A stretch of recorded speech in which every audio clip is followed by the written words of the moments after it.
Olá pessoal, bom, eu tentei aqui mexer um pouco no volume, aí vocês me falam se tá bom ou se tá ruim.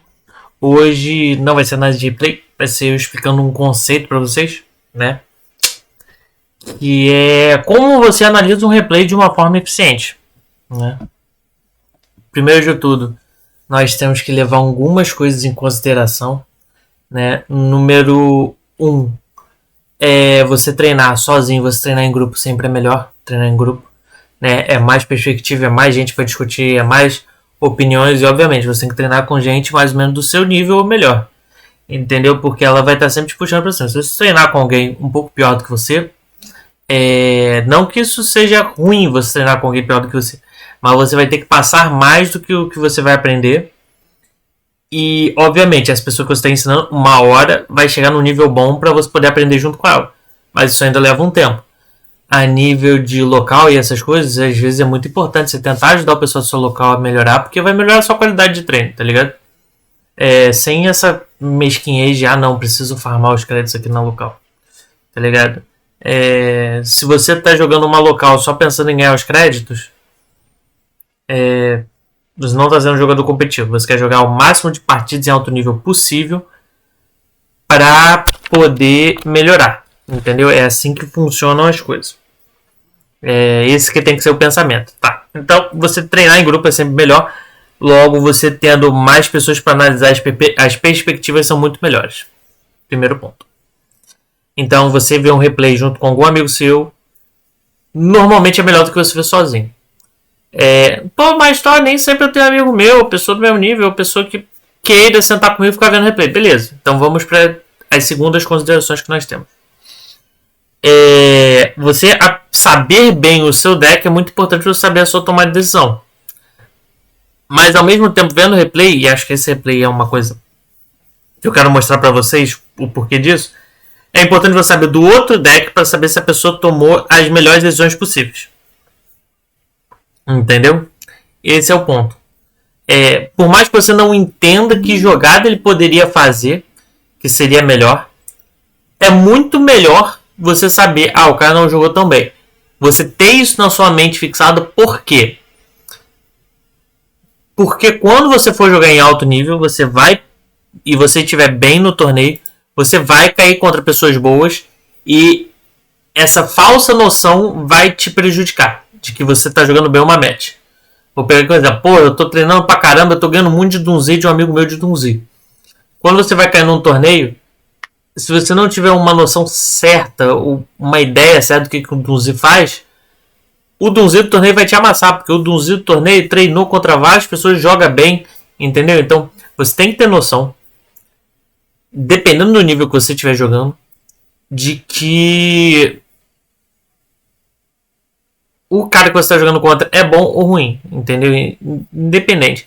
Porque, tipo assim, se você estiver treinando contra alguém bom de Dunzi, isso vai trazer muito benefício. Agora, se você estiver treinando contra alguém que joga mais ou menos ou nem tão bem, isso vai te criar vícios de jogo que você vai começar a interagir naqueles pontos na partida e às vezes não é nem um ponto ideal de se interagir. Então, é importante você saber o que todo deck faz, como todos eles combam. 30 minutos, uma hora vendo vídeo do YouTube, você começa a entender onde as cartas chegam e como é que elas funcionam. E isso te ajuda realmente em jogo. Então, você saber o que o seu deck faz, saber o que o outro deck faz, são coisas importantes. Nessa match aqui, infelizmente, o Dunzi, por ele ter muitas cartas push, eu não sei o que tudo faz. Eu só tive a impressão, e eu quero ver com vocês, e a gente vai tentar descobrir durante esse vídeo, que esse Dunzi podia ter jogado muito melhor. Eu tenho essa impressão quando eu vi esse replay. Porque eu jogo uma partida, vejo replay, jogo uma partida, vejo replay. Eu jogo uma partida de várias partidas, depois eu revejo os replays para poder ver o que eu podia ter feito melhor. E essa partida que eu gostei de pegar como exemplo, porque eu tenho quase certeza de que esse Dunzi podia ter jogado melhor. Entendeu? Então aqui a gente vai tentar descobrir onde ele podia ter jogado melhor. Entendeu? E aí isso aqui faz parte de um treino meu para eu tentar entender melhor como jogar de Dunzi, por exemplo. Entendeu? Então, basicamente esse é o método. Você tem que entender o que o seu deck faz, o que o outro deck faz. Você tem que entender que você tem informação perfeita dos dois lados. Então você vendo a sua mão, você sempre vai poder tomar a melhor escolha, mesmo vendo o replay em detrimento ao que você está vendo jogando. E aí vem o terceiro ponto. Você não pode deixar isso corromper o seu ponto de vista. Que é o seguinte. Quando eu jogo, eu tenho essa noção aqui. Eu tenho a noção da minha mão e eu não tenho noção nenhuma da mão do oponente. Entendeu? Então, por mais que eu veja as duas mãos, eu tenho uma noção do jogo perfeito, eu não posso considerar o jogo perfeito. Você tem que saber que existe jogo perfeito, você tem que saber. É bom, é educacional você saber, se eu desse Veiler aqui eu ganhava o jogo, se eu fizesse isso aqui eu ganhava o jogo. Mas você não pode se ater isso, porque às vezes, vamos supor, ele começa com um starter aqui, ele não tem nenhum starter na mão, nenhum outro na mão, nenhum extender. E às vezes você levou para sua cabeça que não é melhor dar hand trap nesse starter, é melhor dar hand trap em outro ponto. Porque várias jogadas dão merge para uma só jogada. Entendeu? Então, tipo, por exemplo, o Mitsurugi, você tem várias formas de chegar em Habakiri. Só que, pô, se o cara dá normal summon de um Aramasa, você sabe que ele vai buscar um Habakiri e você sabe que esse Habakiri vai fazer coisas. Você pode botar na sua cabeça, cara, eu não vou dar Ashe nesse Aramasa, isso é errado, mas eu tô só dando um exemplo. Eu não vou dar Ashe nesse Aramasa porque se ele tiver o Habakiri ou qualquer outro monte de fusão na mão vai me prejudicar, então é melhor guardar esse Ashe para dar em outro ponto. E acabou que aquele Aramasa, se ele não resolvesse, ele perde o jogo. Entendeu? Então é muito importante você saber dessas coisas. Como vai ter mão que o cara vai adicionar a massa, você vai dar Ashe e vai passar o jogo. Entendeu? Então, tipo, você tem que ter noção dessas coisas. Criar, que nem no vídeo anterior, e aqui esse canal ele meio que recebe uma cronologia. Cria um vídeo referencia o outro. No último vídeo que lançou, qualquer coisa vai no canal e veja o último vídeo. Eu falo sobre a opção do Trif, ele dá Ashe numa certa jogada.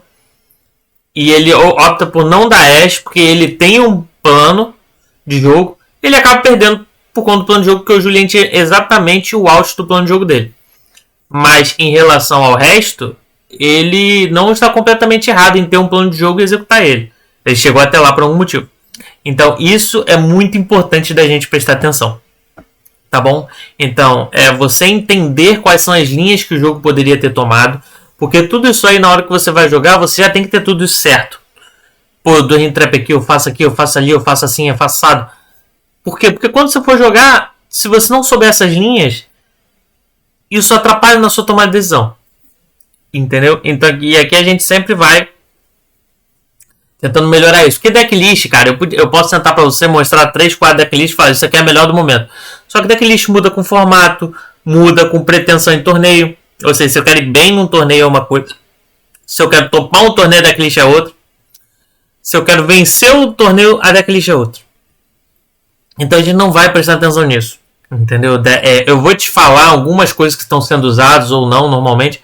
Mas o mais importante que eu acho é a gameplay. É o que mais me dá resultado. Entendeu? Então vamos lá. Sem mais delongas, vamos começar a analisar esse replay aqui para você entender. Então você tem que entender como o deck do seu oponente funciona. Você tem que entender como o seu deck funciona. Você tem que entender as linhas que o jogo vai te dar. E as perguntas que você tem que fazer é o seguinte. Beleza, eu terminei, eu estou jogando aqui. Eu fiz a melhor jogada possível? Pergunta. Fiz, não fiz? Beleza. Segunda pergunta. O meu oponente fez a melhor jogada possível? Sim ou não? Questiona, vê. Entendeu? Terceira pergunta. Quem era o real vencedor dessa partida e por quê? Entendeu? Porque às vezes o seu oponente ele vai fazer uma jogada que parece errada, mas é aquilo que eu falei. A gente tá vendo o jogo com informação perfeita. Entendeu? Então, tipo, vou pegar aqui um exemplo. Ele ativa essa change aqui. Eu não tenho noção da mão dele. Ele ativa essa change aqui do nada e mata um boneco. Esse boneco acaba trigando efeito. Tu Ashe ou não dou? Fica a dúvida. Entendeu? Então, tipo, porque ele tem outras 4 cartas, ele pode ter qualquer outro push. São essas coisas que você tem que pensar. Entendeu? Se eu desse Ashe aqui, daria bom? Daria. O melhor a se fazer é dar Ashe aqui neste jogo? Não é, por conta da mão dele. Beleza. Agora, na situação onde eu não sei a mão dele, ele pode ter 4 cartas. Quais são as cartas que potencialmente poderiam me punir Deu ou não der essa hash nessa change? Ah, ele pode ter um boneco, chain não, no bicho que essa chain destruiu. Ah, ele pode ter um boneco para dar normal summon, ele pode ter uma Raiders, ele pode ter isso aqui, ele pode ter isso ali. Minha mão consegue jogar contra essas outras cartas, sim ou não? São tudo perguntas que você tem que ser fazendo, entendeu?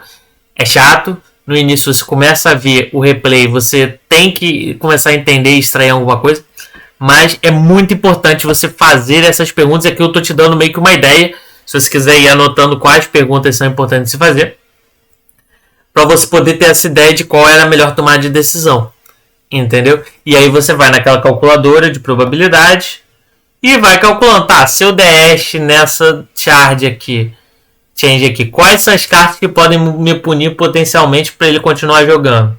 Ah, sei lá, vamos supor que são 10. Aí você vai lá e calcula. Yu-Gi-Oh! Calculator. Você vai lá e calcula. Ah, Hypergeometric Calculator. Vamos supor que o deck do cara tem 40 cartas aqui? Tem 40 cartas, perfeito. A gente já mete aqui. Sei lá. Extend. A gente já mete. Ó, vamos supor que o cara tenha 12 cartas para ele continuar jogando. Aí a mão dele, ao invés de ser 5, já vai ser 4. Concorda comigo? E aí você já começa aqui, ó. Pô. Mínimo de 1, máximo de 4. Qual é a probabilidade disso? Ó, o jogo dele já caiu para 77,60% de chance de continuar jogando ou não. Entendeu? Então, tipo, se a mão dele for reduzida para 3, que aqui tem um mínimo e um máximo de 3, já foi para 66,84. Então você vai jogando, reduzindo essas possibilidades.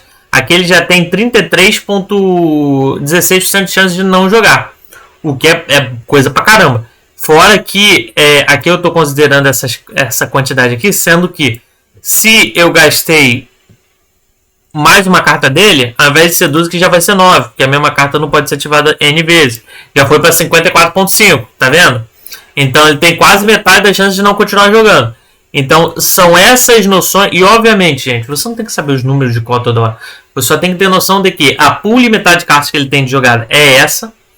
E obviamente, conforme você vai dando retrap nele, ele vai perdendo coisa. Ele vai perdendo gás. Entendeu? Então vamos lá. Então já abreviei aqui mais ou menos como é que você faz as análises, as perguntas que você tem que se fazer. E agora a gente vai para o jogo, né? Vamos lá. Eu perdi aqui no dado, né? Ele está começando. Começou dando uma change. Change matou um Power Patron do Z. Esse Power Patron do Z buscou uma carta. Beleza, Elado. Nessa Elado aqui que ele buscou, eu já fico relativamente ok com isso. Por quê? Essa Railer aqui ela já tem valor, né? Ele poderia ter acessado outras cartas, poderia ter acessado Raiders. Se eu não me engano, Doomsday Raiders. Aí tudo isso você tem que ir fazendo. Ah, pô, será que seria melhor ele adicionar Raiders aqui? Acho que esse bicho que adiciona qualquer carta. Eu estou mostrando exatamente o processo, qualquer carta do Z, o processo que você tem que fazer para poder descobrir quais são as melhores opções. Ó, ele pegaria a Dunzi aqui, a Raiders. Você pode destruir um Dunzi da sua mão ou fez sempre no campo e adicionar para sua mão, fazer expressão de um Dunzi do deck. Aqui talvez ele poderia ter pego a Raiders no campo. Põe esse bicho na escala, efeito da Raiders, mata esse bicho, e aí você já invoca um bicho e depois busca. Você dá o chain block no da espécie sumo, você já não tomaria alguma range trap chato que poderia tomar na Elara, por exemplo, como você poderia tomar Ash nessa Raiders também. Mas aí você teria esse bicho aqui, que se eu não me engano, ele pode matar uma carta de Dunzi no campo e depois ele pode destruir uma carta no campo. Ou seja, com a Raiders aqui, com certeza, ele teria uma recorrência de jogada maior. Porque ele ia pegar Raiders, ia dar efeito da Raiders. Raiders não destrói como curso, como vocês podem ver. Ela só destrói na resolução. Então, ó, Raiders ativa a escala, Raiders tenta destruir a escala. Isso aqui pode. Pode. Entendeu? Aí vai invocar um Elara do deck.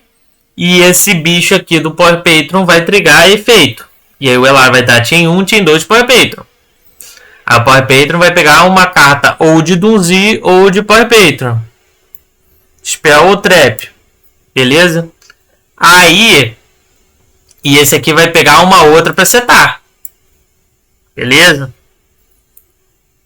Esse aqui pega uma Spell Trap. Aí ele vai para onde? Ele poderia ir para o campo. Ele poderia ir para Terminus. E aqui ele vai para um outro spell. Só que ele já começou de charge. Pode ser por isso que ele não começou dessa forma. Só que aqui ele vai se afunilar de uma forma meio chata. Então tudo isso você tem que se... Porque ele começar de charge no deck, ele com certeza perde algo. Que já dá para perceber aqui. Porque normalmente querem dar charge para matar a trap. E aí fazem a Drastrap para matar a trap para setar a trap. Para matar a spell para setar a trap. Então aqui a gente já viu que ele já perdeu mais ou menos essa trap, a não ser que ele busque nessa Elara. E aí ele poderia fazer essa jogada aqui toda. Outra opção também que ele poderia fazer era na Terminus. Aqui Terminus pega o grande joga isso aqui no cemitério. O grande vai invocar isso aqui. O grande vai para o extra deck. Efeito dele para pegar uma outra carta. Vamos ver aqui. Aí ele começou aqui, tomou Veiler. Beleza. Aí ele vai fazer a jogada do Júpiter aqui, do Jupredo aqui. Ele vai tentar matar o Jupredo. Beleza. Tirou um valor aqui. E já equipou isso aqui porque ele não tem outra opção do deck para equipar. Esse Jupredo ele pode pegar um Amalt se ele quiser. E aí... Nesse Amalt, ele pode... Ou ele pode pegar o grandão também. A spell de Power Patron também, se ele quiser. Se eu não me engano. Vamos ver o que ele vai botar aqui. Spell de Power Patron. Aí ele vai dar o efeito de Rank Up aqui, o que eu achei meio esquisito. Porque esse efeito de Rank Up aqui ia jogar ele direto num Drastros que não ia ter equipado. Ia ser esquisito. Aí já tomou o Fidraulis aqui.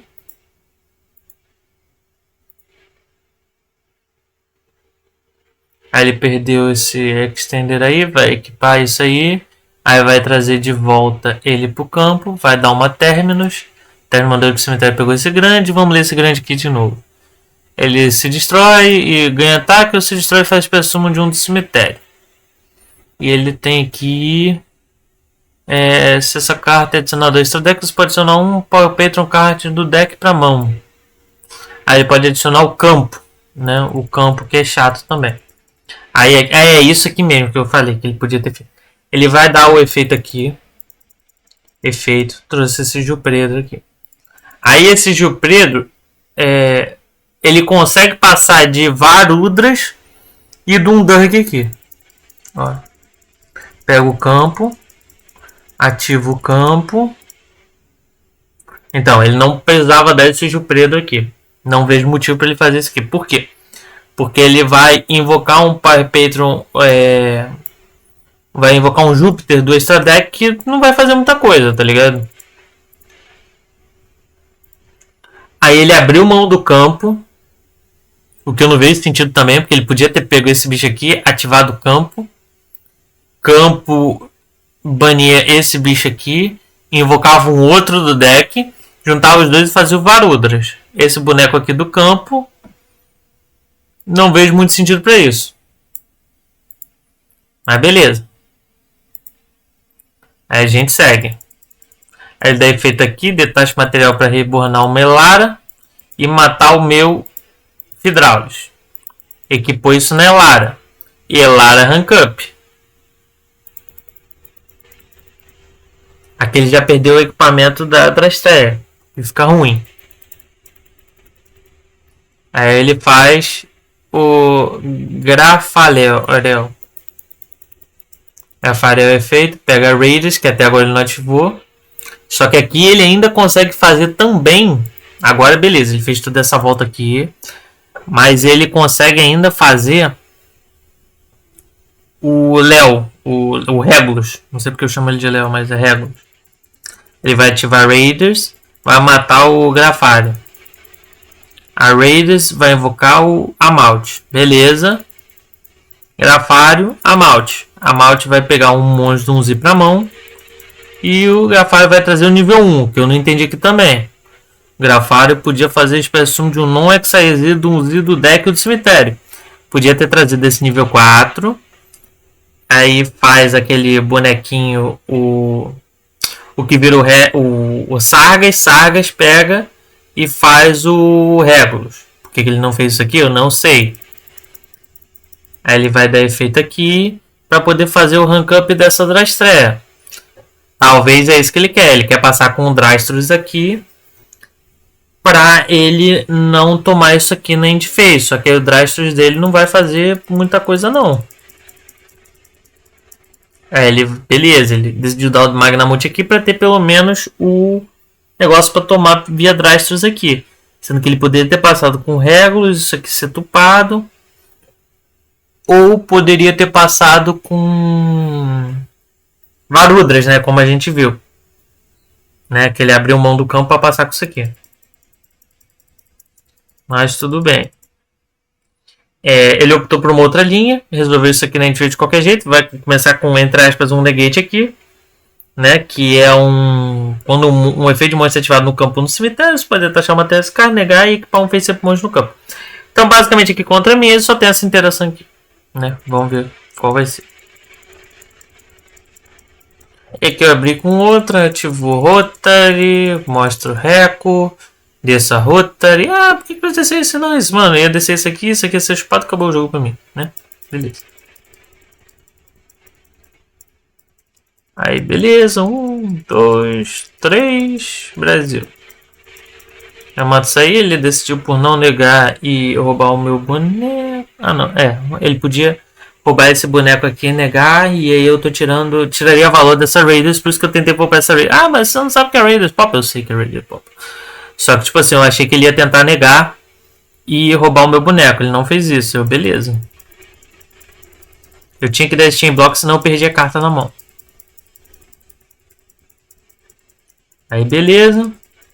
Já peguei essa Quake aqui, já fiz o coleguinha aqui. Track Maker. E a outra para olhar o topo do deck. Ele resolveu negar, nego ele também. Controla o topo do deck dele jogando fogo pro topo. E aí bounce de 3.500, já que isso aqui não é mais uma ameaça. E agora ele literalmente não tem mais uma ameaça. E eu pego aqui, o Kill vai entrar em campo, aqui jogadinha clássica, né? Aqui eu mato um em defesa, porque eu consigo dar fatal aqui.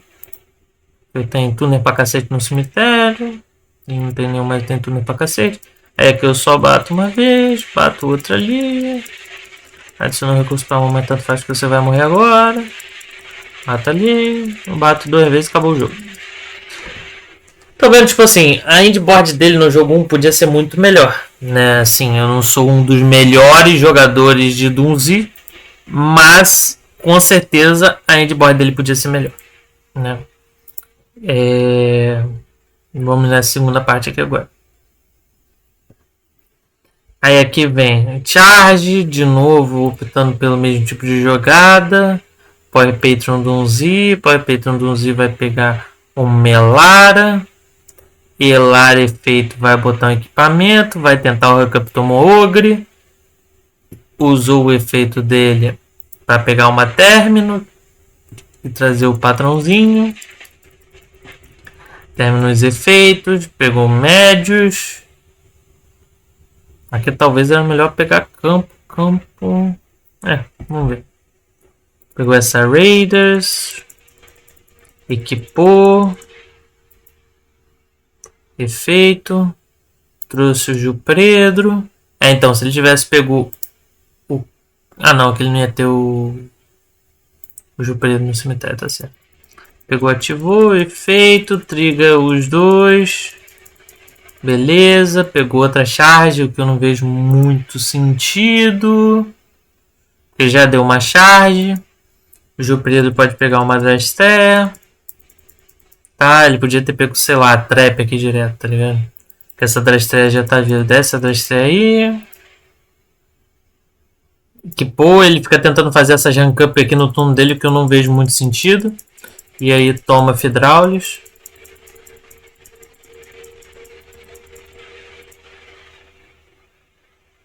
Ele perde o monstro dele. E acaba com todas as opções de jogar dele. Land fez eu trago isso aqui, ele não negou. Do efeito aqui, pega a Fallen Virtus, ele não negou de novo com a Ashe. Aí no meu turno eu vou ativar a Fallen Virtus para trazer uma Ogre. Eu faço Ind Pegasus e dou conta da Fissure. Ele não deu a Ashe ainda, né? Tipo, ele tinha que ter dado a Ashe aqui, mas ele não conseguiu ler que isso aqui ia matar a Fissure dele, tá ligado? Por conta do Ind Pegasus. Ele não conseguiu ler isso. Ele já tinha visto outros jogos que eu tinha o Ind Pegasus, mas ninguém sabe normalmente o efeito do Ind Pegasus de poupar Spell Trap, né? Então, tipo, ele podia ter impedido isso aqui de acontecer e aí ia ter só essas jogadas aqui pra mão. Dava pra matar ainda. Dava pra matar com isso aqui na minha mão, porque eu consigo fazer uma back-to-back, isso aqui batendo 2 vezes e ganhar o jogo. Mas, tipo, de novo, ele tomou uma decisão ruim, né? O fluxo de cartas deles também não foi legal. As 2 vezes ele começou de charge. Acredito que ele podia ter começado com outras cartas aqui. Ele tinha Raiders na mão, ele tinha algumas outras opções, se eu não me engano. Então, tipo, de novo, o fluxo de cartas dele não foi o melhor possível, tá ligado? E aí isso aqui acaba punindo as pessoas. Então é você entender, vendo os seus replays, que você pode ter jogado bem. Essa match que eu acho que eu joguei bem. Mas o outro cara, às vezes, te dá muita oportunidade para ganhar o jogo. Quando você começa a analisar isso, você começa a ver que o nível médio, aí que nem o Tri fala, o nível médio de Yu-Gi-Oh! Erra muito. Toma muitas decisões esquisitas. Aqui ele não deu uma Ashe num bicho que poderia altar a dimensão Fissure. E eu não falo nem da Fallen Virtus, porque a Fallen Virtus não pode ser ativada para destruir carta. Agora, na situação contra a Fissure. Mas o Ind Pegasus existe, né? E o Ind Pegasus ele é o nível 7 que você fazia com o nível 4 e a Ogre que eu já tinha em rotação. Ele não teve essa noção do que ele poderia fazer isso, né? Obviamente ele podia esperar que eu trouxesse uma Veiler. Poderia, mas seria esquisito do mesmo jeito, né? Enfim. É isso, pessoal. E obviamente ele estaria prevendo essa Eclésia a partir do momento que ele está vendo. Tem muita gente fazendo Fallen Virtus. E tem muita gente. Muita gente não. As listas recentes, algumas estavam usando Eclésia, né? Principalmente a daqui do Brasil. Dificilmente as pessoas prestam atenção no Brasil. Mas poderia ter essa noção de, cara, isso aqui pode acontecer. Entendeu? Mas de qualquer jeito ele já estava ferrado por conta das próprias tomadas de decisões que ele tinha aqui, mais ou menos. Então é bem importante você ter essa noção para você saber o que é uma tomada de decisão boa, ruim, o que pode ser jogado melhor ou não. E para você melhorar como jogador, né? Então meio que esse é o processo que eu queria mostrar para vocês. Espero que tenham gostado. E é isso, pessoal. Até a próxima.